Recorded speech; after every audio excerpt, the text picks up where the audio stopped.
It just occurred to me. I put a link to a major prediction about technology, like flashlight, like a giant EMP bomb going off across the entire earth. And I'm just all focused on happy, finally, science, no more microwave 5Gs pummeling the body, being able to flow in my consciousness in union with nature. Like, I focus on the good stuff. What can I say? And other people are looking at that going, the phone's not going to work. The car's not going to run. The what do they get? They make their income online. They spend most of their lives playing video games.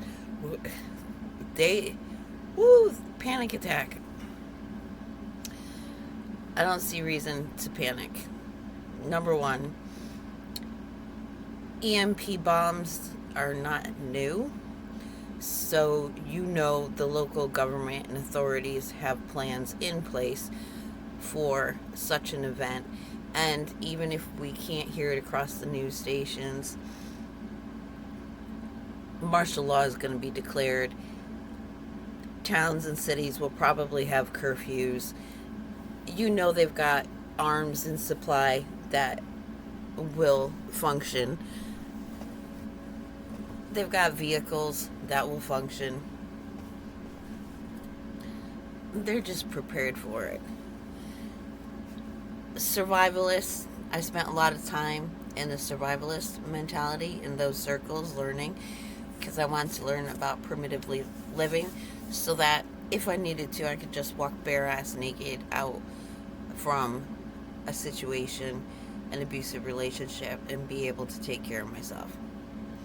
It wasn't like an end of the world kind of scenario I was imagining, but you end up with a whole lot of those end of the world people on the survivalist forums and stuff. So the big fear is the people in the cities are going to start heading out into the country, and the people who have stockpiled, who are into preserving their own foods and stuff like that, they're going to be targeted. People like the Mormons, the government already has a list of Mormons because they're required by their religion to keep, I think, a year or two's worth of food on hand for emergency cases such as this. So what's going to happen is going to happen. It's already planned. Everybody knows what everybody's going to do. I think of like when COVID came out and we were all put in quarantine, isolated in our houses. We still had technology, so we could see, like, over in Europe, people using music to communicate, blasting it amongst the apartment buildings, people dancing, celebrating together even though they couldn't be in close contact with one another. People developed careers online. They got in touch with their passions. And even after the quarantine was lifted, they changed their lives in drastic ways, quit jobs, moved from apartments to country, or from country to city, whichever spoke to them where they felt they needed to be. So we have a population that is more in tune with itself, and it's fully aware that while everybody was in isolation, in Vienna, the canals cleaned up. Nature started to flourish in our absence within it. With COVID, I was in an off-grid community. It was like Mad Max Beyond the Thunderdome. You could go to an establishment that worked as a food bank, and so it was an essential service. We were allowed to gather there. We didn't wear masks. We just partied through the whole COVID epidemic. Like it never touched us. If anything, it just made it easier. Nobody's coming out bugging us. And I look at the community around me, and as I've mentioned in previous videos, They've shipped out a whole bunch of the homeless. They've had the drones every 15 minutes because it's got a 20-minute power supply, 15 to do its job and 5 to get back to base, recharge. Another set of drones go out, and it's been for drug busts, and they're still going on. I was riding in a car with somebody today, and they're like pointing out the empty houses, like, oh yeah, that one's empty because of the drug bust, and nobody's stayed in it since. And so the community's been getting rid of the people who would be responsible for raids and thefts and stuff if something like this happened. And we're not stupid. The government follows all these psychic predictions, and they've got their own psychics working for them. They're into, they might talk like there's no aliens, there's no this, and they might show you plans that have nothing to do with that supposedly, but they know. They're getting prepared for it. And over the summer, I remember my friend telling me how Vermont has been found, where the state that I'm in, has been found to be the most likely population to be able to sustain itself if it's cut off from the rest of the world. So these communities, if there's a flood washing out roads, they still have the means to sustain themselves. There's still local farming. Big, huge farming couldn't move in like it could in the Midwest because it's too rocky, it's too hilly. You can't just plow a field and plant it and then harvest it very easily. Lots of rocks. That's why in New England you see fences, the rock walls and fields. It wasn't because somebody said, oh, I think rock walls will be better. It's because they pull the rocks out of the field just so that they could plant, stack them up, and you got a rock wall. So it's very small farms. And even the local food bank has older farmers that farm just to provide food to the community. And it's not just, poor people that go there. They make gourmet meals, pack them up, put them in the freezer, and give them out at the food bank. So it's basically communities built and maintained to survive self-sufficiently through major disasters, aside from a volcano going off and suffocating everything with volcanic dust, or a nuclear bomb going off, which the aliens aren't going to allow to happen because, learn this, when they're traveling, interstellar travel, they have to go through, time warps and everything like that. And when you set a nuclear bomb off on Earth, that interrupts those travels and it'll kill aliens. So, in Europe, it's traditional for the year between primary school and college to go backpacking through Europe, see part of the world before they commit to college. So you would imagine that kind of thing's going on for planets with interstellar activities. You send in your son off for a year abroad, but some dumb fuck on Earth sets off a nuclear bomb, and that particular space-time continuum is gone, and so is your child. They won't allow that. So we don't have to worry about that. Besides which, all the technology that runs the bombs is going to be off anyways. And it is only temporary, but just like COVID had us isolated and we grew as individuals and came out and behaved differently, this time without technology, when technology does come back online, we're going to be using it differently. We're going to have a different attitude towards it. We're going to repurpose it. We're going to be better people when it comes to using it. I can only imagine. We will, there will be losses, people with health issues who are dependent on it, if they don't have like backup generators to take care of things, accidents will happen.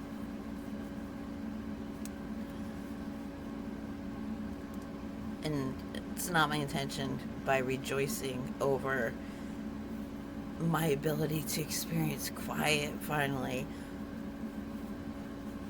is in no way to take from other people's loss, sorrow, and pain. Just can't focus solely on that. Gotta focus on our lot is to create, to build. If we're given this lot to rejoice, to flow, to learn to thrive, or to be able to finally thrive, the people who are mourning are going to need that to pull themselves out of their hopelessness, their mourning. So it I just want to say, never feel bad for being happy. I've spent my entire life minimizing myself because in school I got straight A's easily. Some kid tattled on me to the teacher because I was doing my homework on the way to class. Oh, she was doing her homework in the hallway on the way to class. The teacher's like, did she get it done? Did she get straight A's? And the kid shut up. But always, I was afraid you walk into a room and everybody's like, oh yeah, swapping, poor me stories. And, oh no, my problem is even worse. I had to go through this. Oh man, well I had to. And it just escalates into who's more miserable. And it's become, especially in, the more poverty circles, greater disability means greater income. And so they practice the stories. Oh, this happened to me. Oh, it's so bad. And they just hold themselves down and they get sicker and sicker. And we don't want to lower ourselves. That's the lesson that I had to learn. Stop diminishing myself. It's okay if I do things easily, if I get things the first time, if I'm quick-witted, if I'm naively innocent. How much do you see that in the world? People who aren't, skeptical and jaded and like me, I'm just like, really? Oh, wow. And I've seen bad stuff, but I forget about it because I'm focused on what I do want to see. The good things, the exciting things that happen, the rest is just gone. It's like it doesn't exist anymore. It ceases to exist. And so other people who are going to experience suffering out of such an event will need those of us who aren't afraid to say, no, I'm healthy. No, I'm happy. And at first, no, there are people so stuck in their misery, they don't like it. They're like, get your fucking happy ass out of here. I don't want to hear your voice. That just drives them crazy. But eventually, people, they will get tired of their misery and their unhappiness. And if they don't, they don't. But there are people that are going to need that. It's like there are many people who are suffering and then they see a child innocently playing and it just renews their vigor for life. It's like, that's right. There is joy. There is purity to life.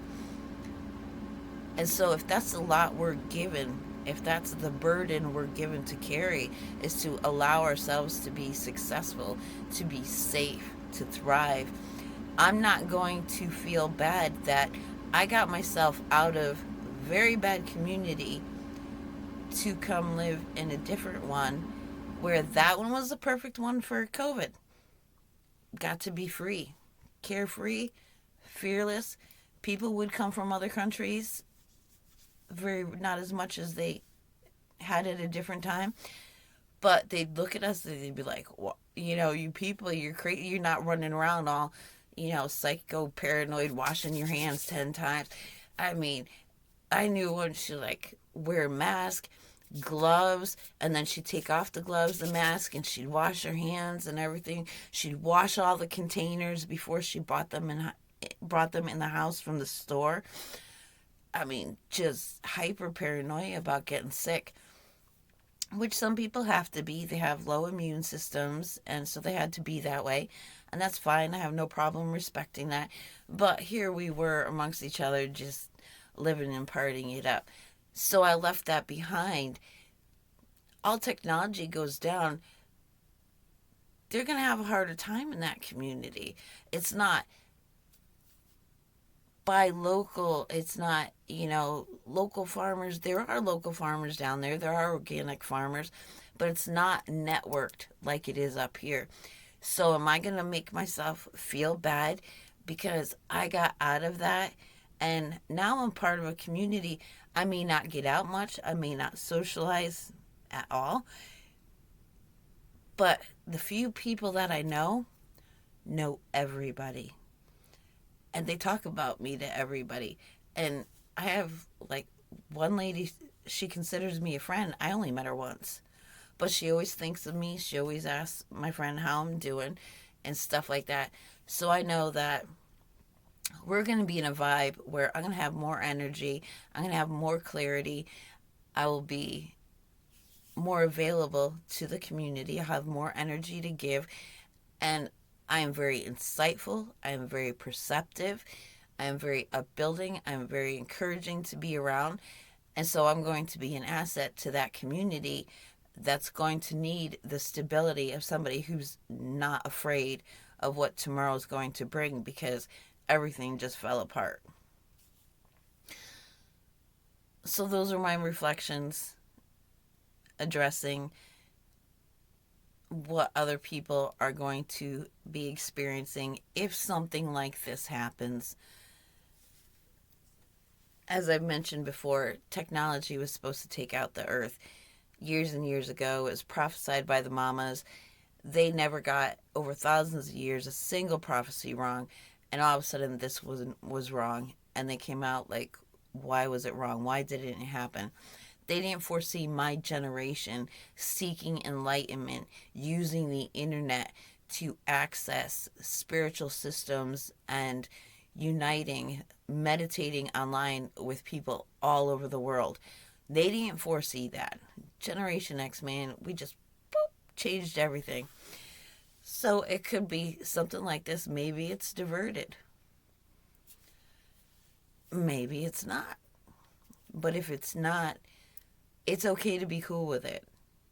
And if we're okay with being okay to be cool with it, we're going to be a greater asset to the world. Like it's always said, be the change you want to see in the world. You want to see less victims? Stop being a victim. You want to see a less abuse? Stop being abusive.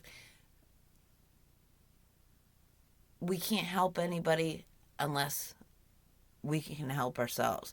We empty our cup, we got no water to give anybody else, and we got no water to drink. Fill your cup. Thrive as much as possible. Be an example of how to be okay when everything else falls apart. Because people are going to want to know, how do I hold myself together during a time like this? And you will be a living example of that. So, that's what happened. I got all focused on, yay, happy me, and forgot there are a lot of people that are going to take this very differently. And hopefully I'm able to contribute to those of us who can hold it together and find our happiness and joy to do so that we can be that for other people.